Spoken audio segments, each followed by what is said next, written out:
Well, hi, everybody. Once again, welcome into another awesome edition of the 19th Hole podcast for golfers. I'm your host, Dennis Silvers, and we've got one hell of a great show for you today. Before we get started, though, weather's getting pretty good, I think, in most places across the country. Golf courses are open. I know here in Southern Nevada, in Las Vegas, in Clark County, they are jammed. I mean, if you call for a tee time at the last minute, there is no way, Jose, that you're going to get it. So you know what?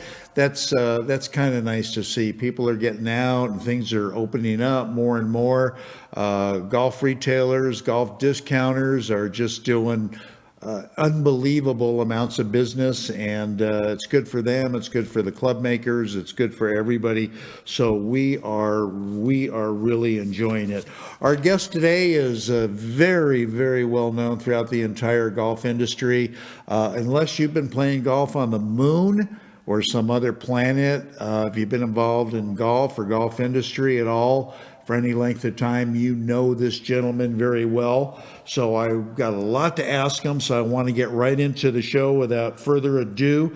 Let me bring up our special guest, Mr. Peter Kostis. Peter, thanks so much for coming on the show and taking time out. I know what's a busy schedule, and really looking forward to having you on today.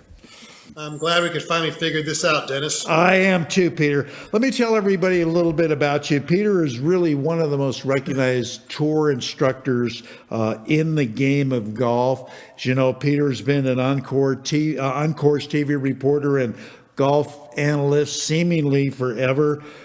Peter also operates the Kostis McCord Teaching Center in beautiful Scottsdale, Arizona. I've got a lot of friends down there. I love to go down there and play golf. It's awesome. Peter, get this. Peter's been a member of Golf Digest professional panel for over 2 decades, which is quite an accomplishment. In addition, Peter was the head instructor for Golf Digest instruction schools from 1978 through 1987. And Peter instructs tour players on all of our major tours, the PGA Tour, LPGA Tour, as well as the Senior PGA Tour, as well as a lot of elite amateurs. So the man knows just what the hell he's talking about. So anyway, Peter, let me get into this right away. Over the last couple of decades, there has been a myriad of swing theories that have developed, all with the same result, all wanting the same result, and that is to deliver the club head to the ball in a square manner. Why do you think so many swing theories have developed? Well, back in the day, you couldn't really make a living teaching. You were a golf professional at a club. You would augment your salary by teaching, but you really couldn't make a living teaching. Right. When Bob Toski and Jim Quick started the Golf Digest schools in 1974, we proved that you could actually earn a living teaching. And what happened after, 10 or 15 years of that, we created a group of teachers around the country, around the world, as a matter of fact. And they ended up coming up with what I called 3 M's: methods, marketing, and money. And a method will never make you a great teacher, in my opinion. You'll help some people with your method. You're going to hurt some people with your method. My philosophy has always been there's no one swing for everybody, but everybody needs one swing. Right. So I don't teach golf swing. I don't teach a method. I teach people. And I have to teach that person who's in front of me whatever he or she is able to do, not what I really want them to do.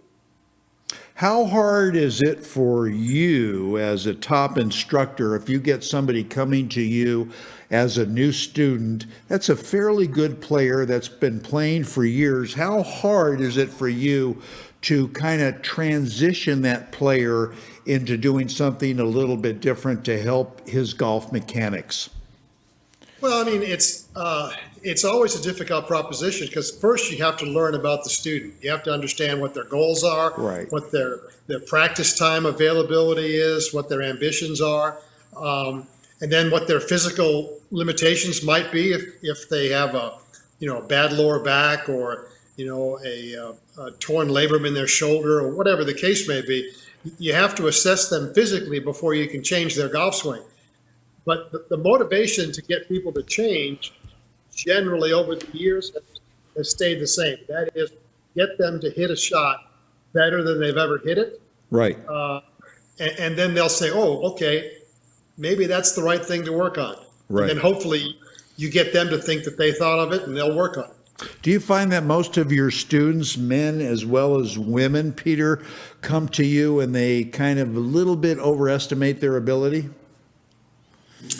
I don't know. That's an interesting question. I think that the lower handicappers maybe think that they're better than they really are. I think the middle to higher handicappers understand exactly where they are in the game and they don't want to stay there, which is why they're coming for a lesson. Right. Exactly.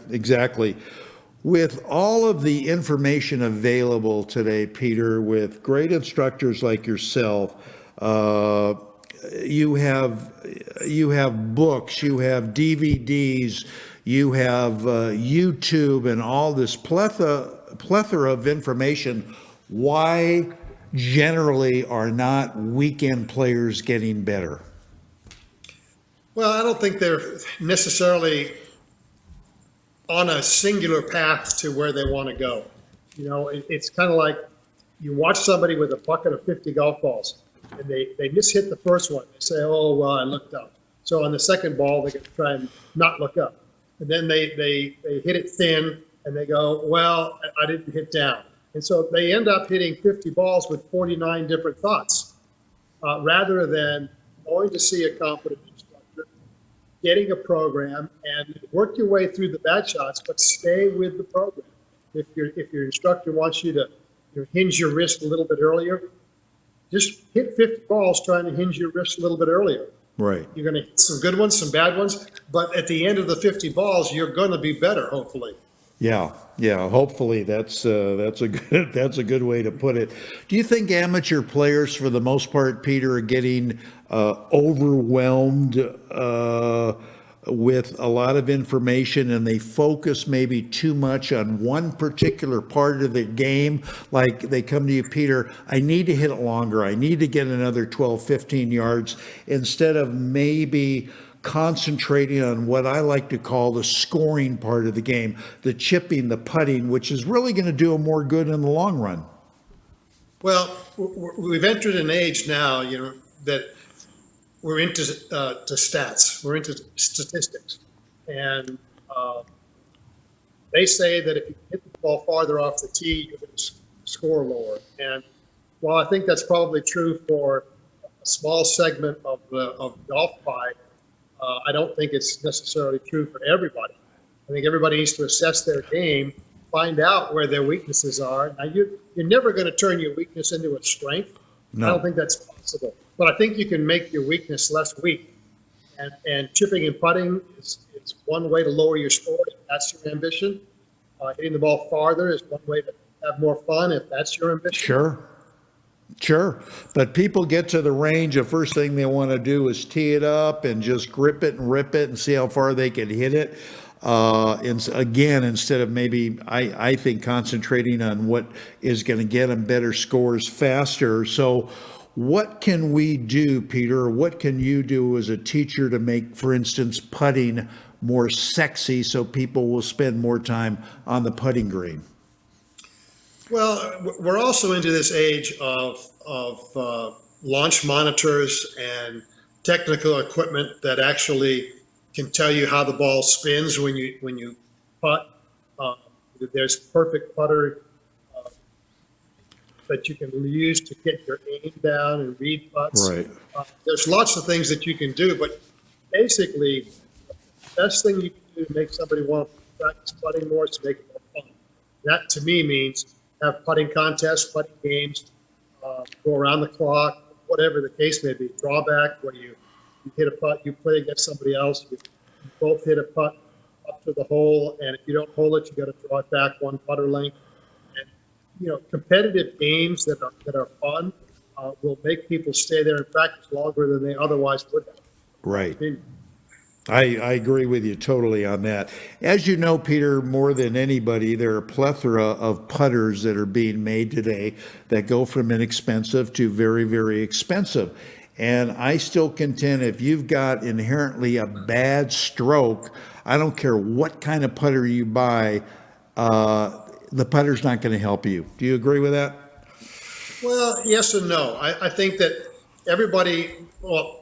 bigger answer is your putting stroke should match your golf swing.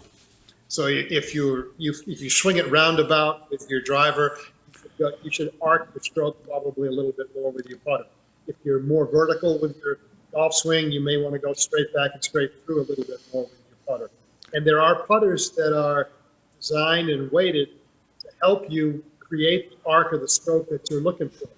So I think that once you get a putter that suits the type of stroke you're going to make, I think you rarely see good putters change putters very often. I agree. You see poor putters trying to change putters, every other day, trying to find the secret.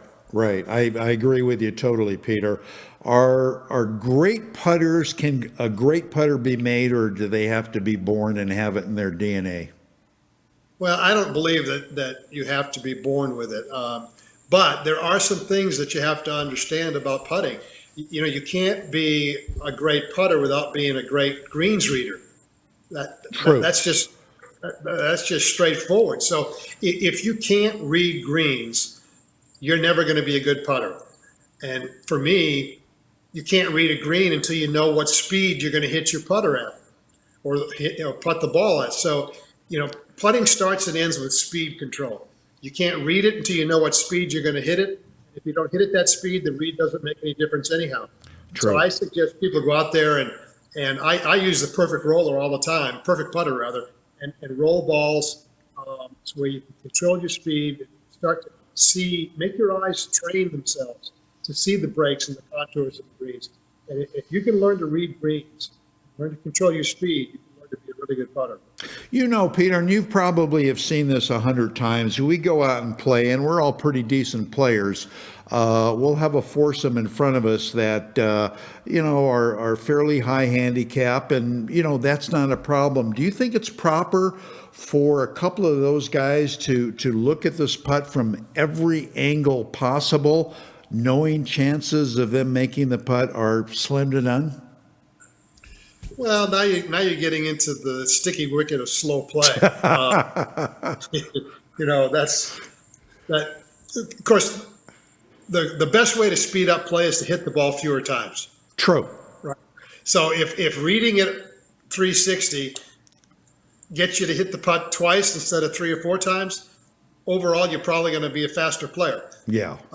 But I think you have to have some sort of a routine, and you can be doing this while somebody else is putting. The thing that really rubs me the wrong way is when somebody stands there leaning on their putter while guy number 1 hits, and then girl number 2 hits, and then guy number 3 hits, and then when it's their turn, then they start their routine. Right. You could have been reading your putt all along. Exactly. Stay out of everybody's way in eyesight, but you can do 2 things at once. I agree with you 100%, 110%, Peter. Last question before we take our first break. What is the commonality of problem or problems that your students come to you with, both as an amateur and both with the tour players that you instruct? Well, I think, again, in this day and age of force plate carpets and technology and launch monitors and whatnot, I think people are skipping what I call the heartbeat of the golf swing, which are the hands. They don't learn a proper grip. They don't learn how to hinge their wrist correctly. They don't learn how to strike the golf ball correctly, how to get it in the air correctly in little, small, easy swings. They're trying to make big, hard swings, jumping up off the ground, trying to get their body to swing their arms. And until you can constantly hinge your wrist, release your hands and arms, strike the ball consistently in a little Right. bitty small swing. There's no sense going bigger and faster. I agree. I agree totally. Well said. All right, Peter, we're going to step away. We're going to take a short break. And when we come back on the 19th Hole podcast for golfers, we'll have a lot more with our great guest, Mr. Peter Kessler. So stay with us. We're back with you right after this. Golfers at every level strive to hit the ball like a tour player, setting the club perfectly at the top, storing all the energy as they unwind and their club head approaches the ball, striking it flush at impact and staring it down as it explodes off the club towards the target. Introducing Precision Impact. Precision Impact is the single tool that will accelerate that process and get anybody striking the ball with complete command. Unlike any other product, Precision Impact is designed to keep the hands quiet and prevent the fatal flipping or scooping of the hands. This amazing product will actually reprogram your brain to keep your hands in the perfect textbook position. Precision Impact will soon have you hitting the most crisp, consistent shots of your life. As you start your backswing, you should hear several clicks as your wrist folds properly for a perfect set at the top of your swing. From there, allow your arms to fall as you aggressively rotate through the ball, knowing your Precision Impact will keep your hands and club head in the ideal position. Order now at PrecisionImpactGolf.com and never look back. Hey golfers, I've been a golf talk show host for a long time, and I've been playing golf even longer. Being in golf media, I've had the chance to play every ball ever made. I've tried them all. Well, my search is finally over because I found the best ball I have ever played with, and more golfers are finding the same thing. I started playing with the Elixir golf ball made by Encore Golf. Encore Golf has revolutionized both their golf balls, the Elixir or the Avant 55, or the brand new Vero X1, to where the performance of either will simply blow you away. It did me. If you're looking for better performance and durability with your ball, Encore Golf has it. Don't just take my word for it. Check them out at EncoreGolf.com and you'll become convinced, as I am, the first time you tee it up with Encore. It's the best performing ball for the price. Go to EncoreGolf.com and see for yourself. Your scorers will love you for it. That's ONCORE Golf.com.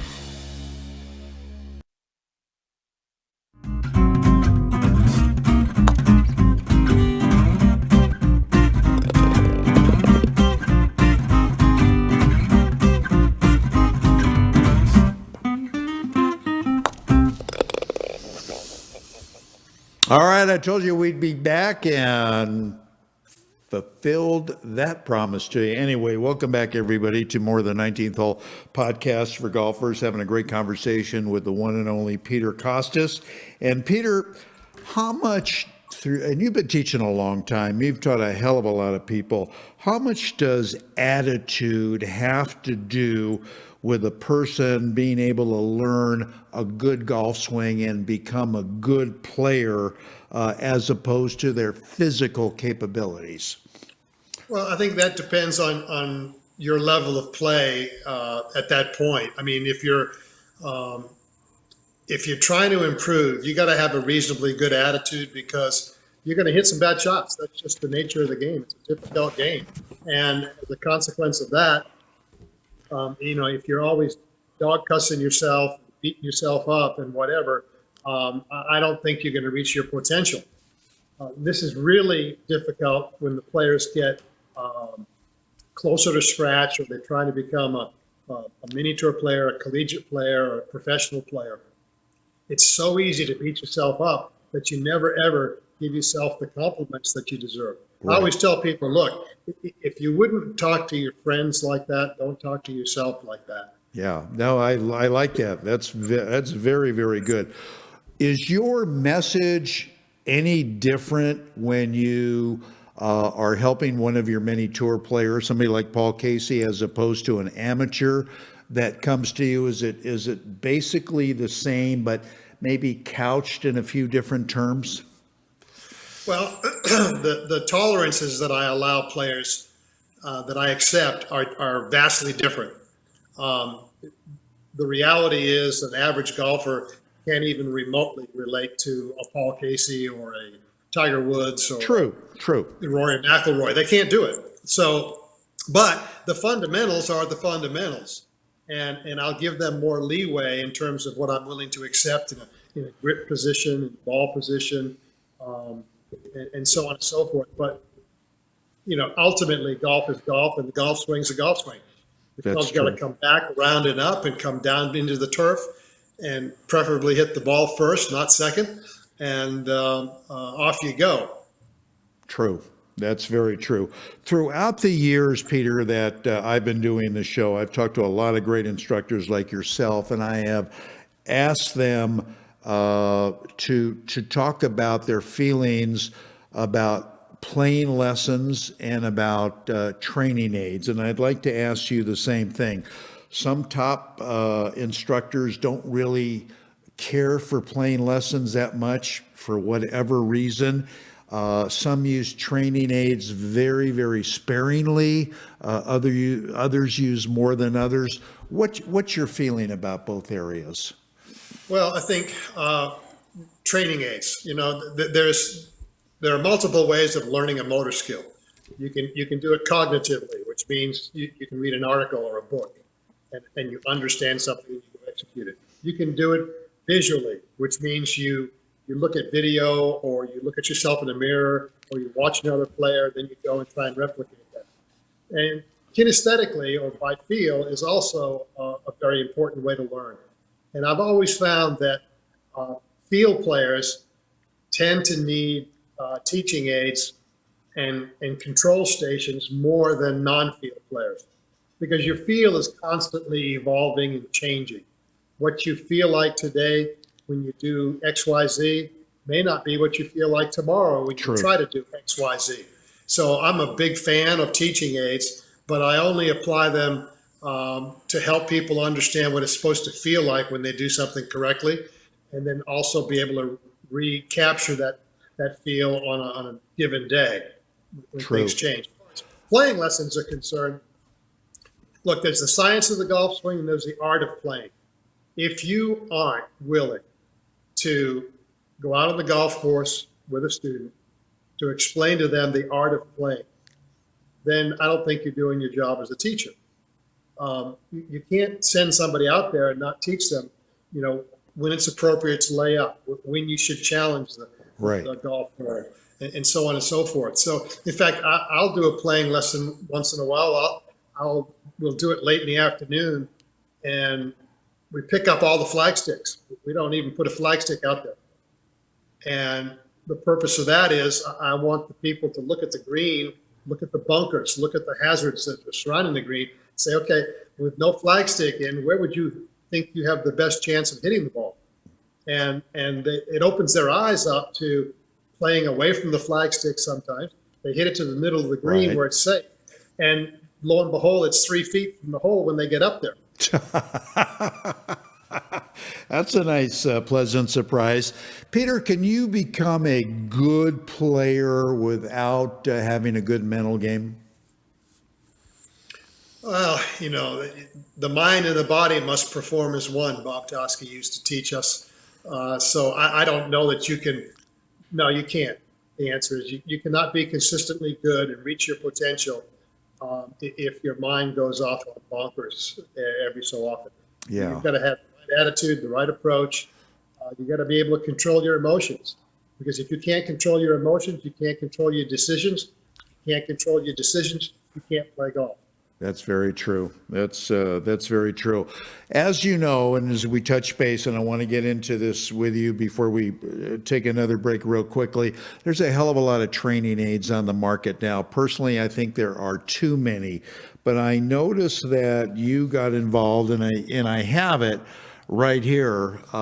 It's just awesome precision impact. Tell us how you got involved in this, number one, and number two, what are the benefits? And if you probably noticed, the first commercial we ran was you demonstrating this thing. What are the benefits of something like this, Peter? Well, as I said before, Dennis, the hands are the heartbeat of the golf swing, in my opinion. And it's very difficult for somebody to learn what it's like to cock your wrist correctly, retain the angle coming down correctly, learn to strike down and through the ball and compress the ball up in the air, spin it properly up in the air. And years ago, somebody brought me a device that was very similar to the Precision Impact. And it was a prototype. I loved it when I tried it, but nothing ever became of it. And so I'm on Amazon. I'll do this periodically. I'll just start clicking on teaching aids and look at ones that maybe are intriguing. And I saw this and I ordered it, and I tried it out, and it was phenomenal.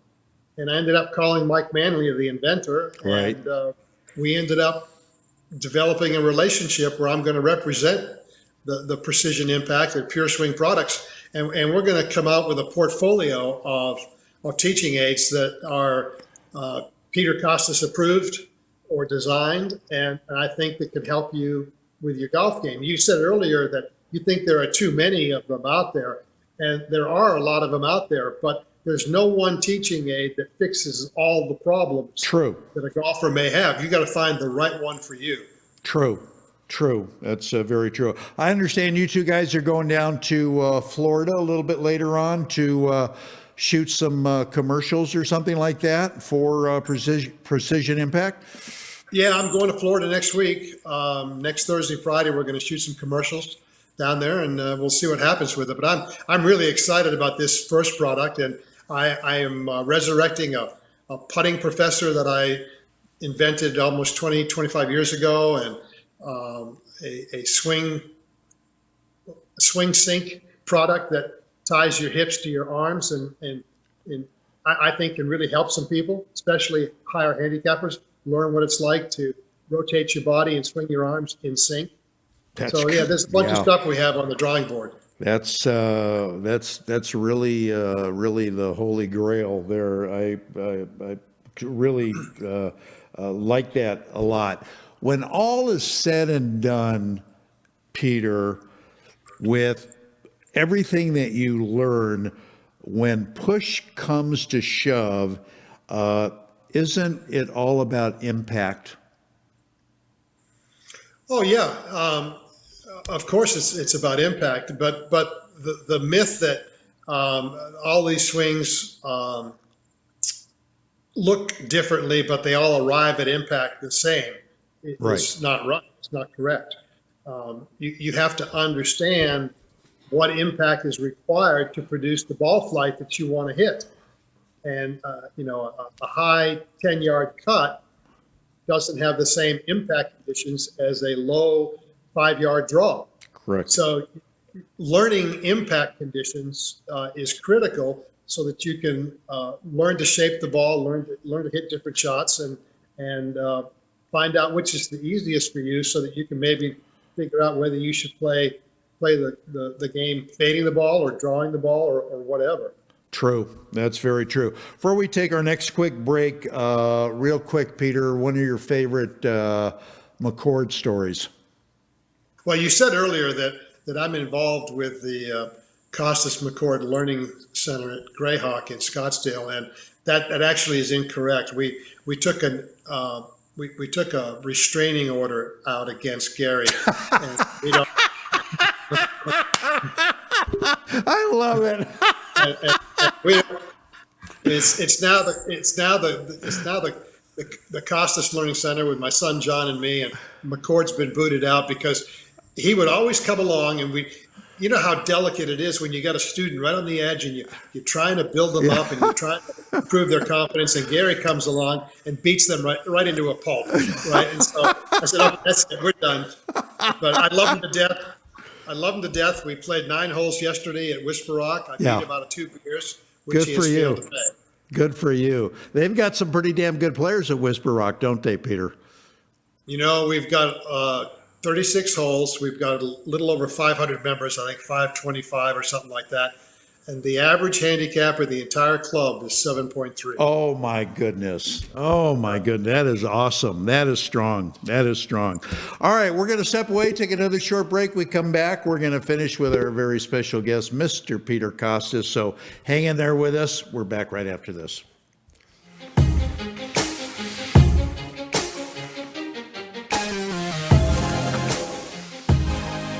Hi there, Adam Bazalgette here, founder of Scratch Golf Academy, with another swing tip for the 19th hole podcast for golfers. Today, we're not so much looking at the swing as how to adjust it to a downhill lie. This is quite a significant downhill lie, and I actually don't have much cushion on the ball. So several things you'd want to do, probably know this one already. You want to get your spine as much as possible tilted with the hill. It is a lot easier to make good contact. We typically stand upright even on a slope, but if you stand this way too much, you will hit that hill too early. Second thing, play the ball a little bit farther back in the stance. To me, that just helps you hit the ball before the ground. Now, in terms of the swing, talk strategy just for a moment here in a minute. In terms of the swing, a couple of things would be key. If it's a severe downhill slope, get that club up a little bit quicker, maybe a little bit steeper plane, a little bit less like this. Helps you chase it down the hill, helps you swing down. And corresponding to that on the front side of the swing, keep the flex in that front leg, finish low. If it's a fairly severe slope, this is reasonably severe, I'm not finishing much higher than that. Do not come up into that finish. It helps you get the golf club working with the hill. Let me hit one. We'll touch on strategy for just a minute. There, I'm leaning with the slope. Chased it down there. Pretty solid shot. Final thing, this was a 9-iron. You couldn't see it, but that probably came off with 4-iron height. Didn't go as far as a 4-iron. You have to allow for some roll once it lands. It's going to roll out. Maybe try to chase it up between some bunkers onto the green. Just don't be too ambitious. Hope this helps you.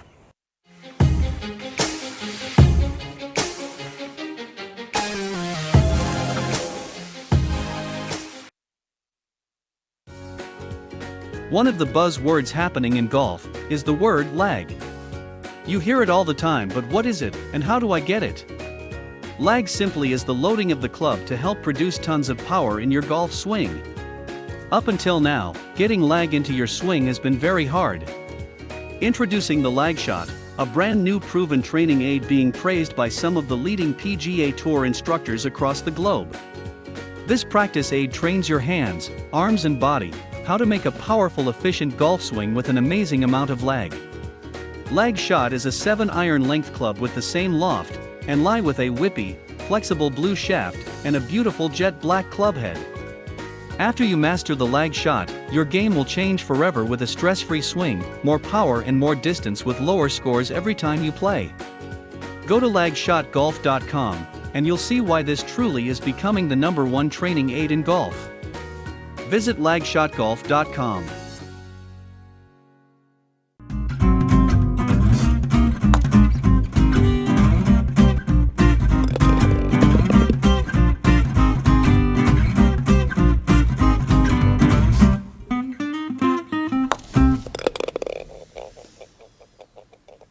All right, welcome back in, everybody, to a continuation of the 19th Hole Podcast for Golfers. I'm Dennis Silvers, having a wonderful conversation with Mr. Peter Kostis. Peter, how much emphasis do you talk to your students about the importance of a pre-shot routine, and why should most amateurs take heed of that? Well, I'm a little bit different than maybe some guys in terms of a pre-shot routine. I think a pre-shot routine does only two things. It gets you mentally and physically prepared to hit the shot you're trying to hit, whatever that might be.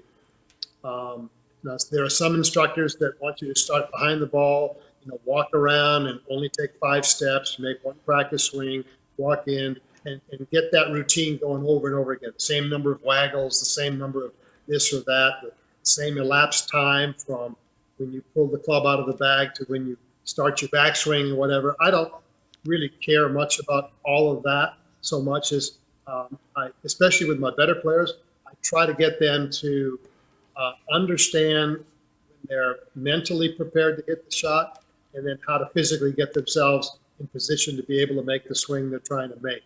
Right. So get your mind and your body compatible and pull the trigger. That to me is the ultimate pre-shot routine. And the key is also that you're going to have to make a bunch of decisions in the course of a round of golf. Sure. And one of two things is going to happen. Either you're going to make a decision that raises your heartbeat or one that lowers your heartbeat. In other words, one that you feel comfortable with, right, or one that makes you feel uncomfortable. Right. So listen to your heartbeat.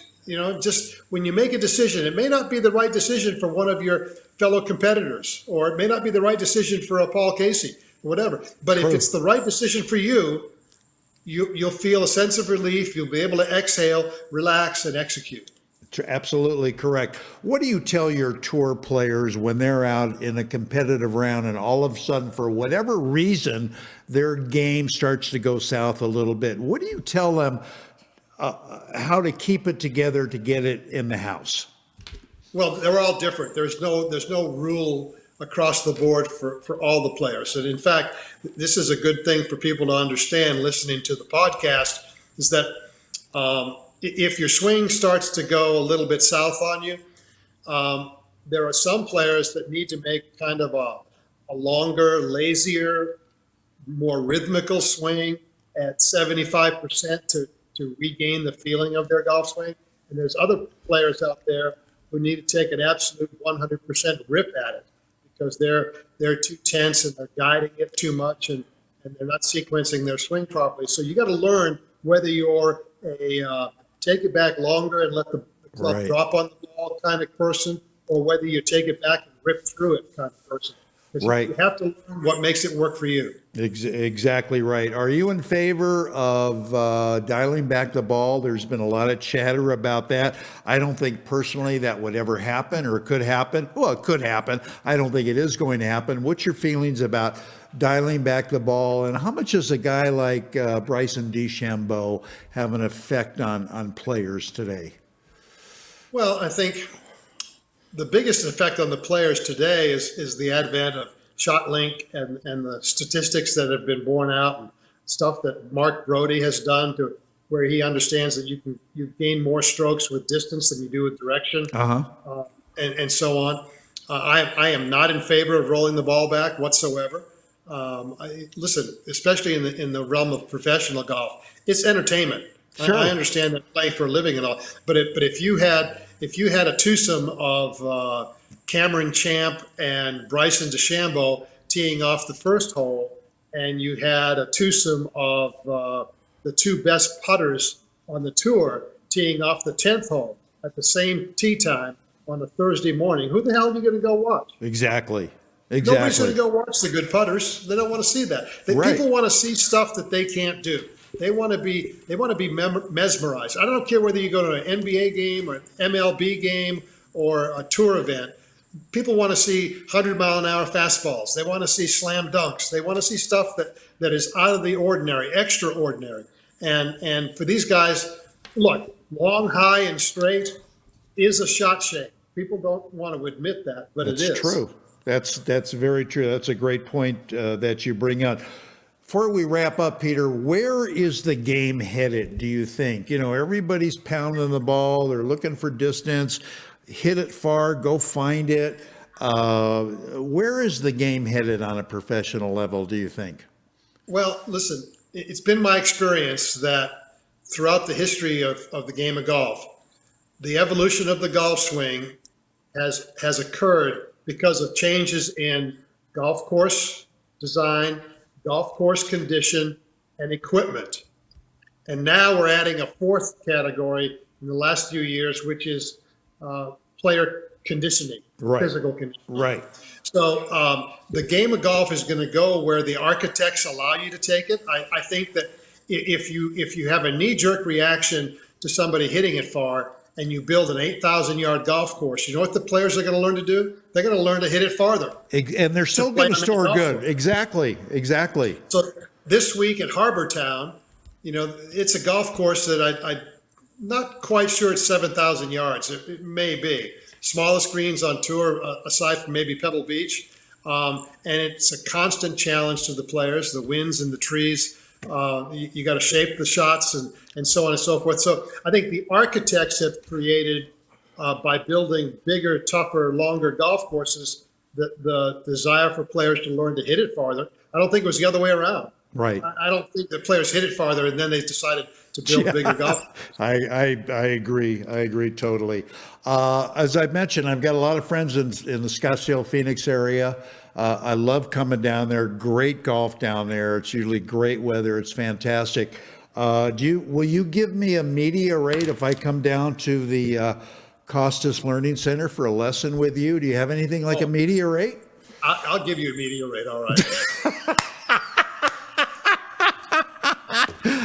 I love the way you said that. Just be prepared. Just be prepared for it. I'm loving it. I am loving it.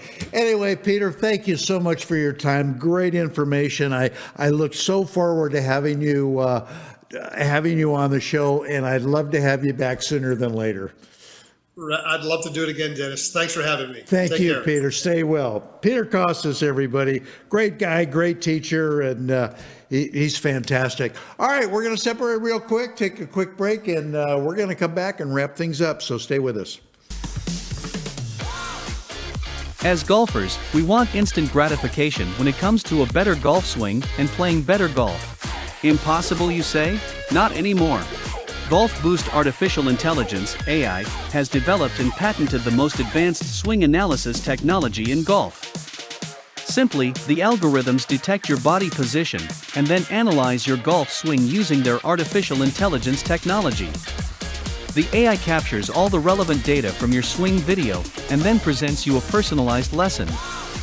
Golf Boost AI is the ultimate swing analysis and virtual instruction system for golfers of all ages and abilities.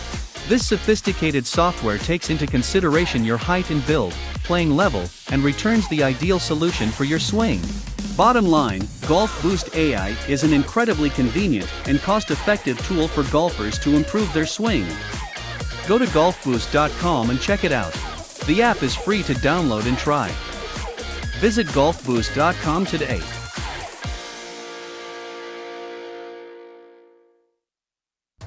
Innovation begins at a single point. Elements, each with their unique character. Fire-forged steel creates unprecedented control. Chemistry delivers a touch so soft, combined to create a level of performance previously unimagined.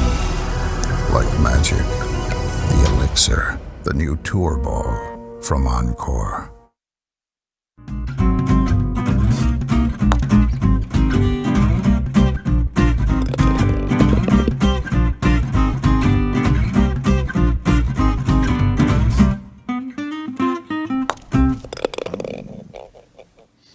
All right, before we leave, just a couple of things to say.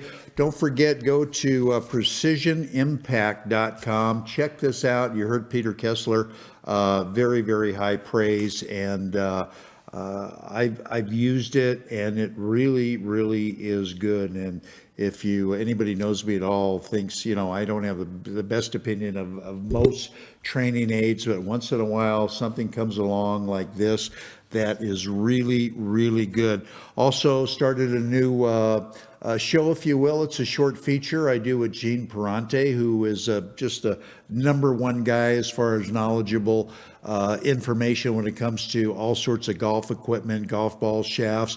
We started a thing called the Golfer's Garden, which we use to help cultivate your game. We talk about, we get emails from people, and they want to know about shafts and about different kinds of club and spin and all of that stuff. So that's going to be coming out on social media very, very soon. So we hope you become a regular viewer of that as well. All right, that's going to wrap it up for this edition of the 19th Hole podcast for golfers. I've been your host, Dennis Silvers. Great show with Peter Kostis today, and we love bringing it to you. So we're going to see you back same place, same time next week. So long, everybody.